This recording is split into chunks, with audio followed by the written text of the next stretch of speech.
తెలంగాణ రాష్ట్రంలో బోనాల పండగకి ఒక ప్రత్యేకత ఉంది. ఆషాఢ మాసంలో మొదలవుతాయి. మనకి వర్షాలు బాగా కురవాలని, పాడి పంటలు బాగా పండాలని, ఎల్లప్పుడూ ప్రజలంతా ఆయుర ఆరోగ్యాలతో ఉండాలని బోనాల పండగ జరుపుకుంటాము. అమ్మవారికి బోనాము అనేది భోజనం. అమ్మవారు గ్రామ దేవతలను మనం ఆషాఢ మాసంలో పూజిస్తుంటాము. కొత్త కుండకి పసుపు రాసి బొట్టు పెట్టి యాపమాలలు కట్టి పూలమాలలు కట్టి మనము అలంకరించుకొని దానిలో పసుపు కలిపిన అన్నాన్ని వండి దానిలో పెరుగు, పాలు, బెల్లం వేసి అమ్మవారికి నివేదంగా సమర్పిస్తారు. దానిపైన ఒక చిన్న కుండకు కూడా అలంకరణ చేసుకొని దాంట్లో పచ్చి పులుసు పోసి దానిలో కూడా వేపాకులు వేసి దానిపైన మట్టి కంచులు పెట్టి దాంట్లో అఖండ దీపం వెలిగిస్తాము.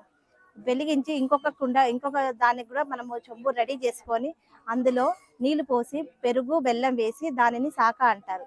ఇవన్నీ రెడీ చేసుకొని అమ్మవారికి ఊరేగింపుగా నైవేద్యాన్ని తీసుకెళ్తారు.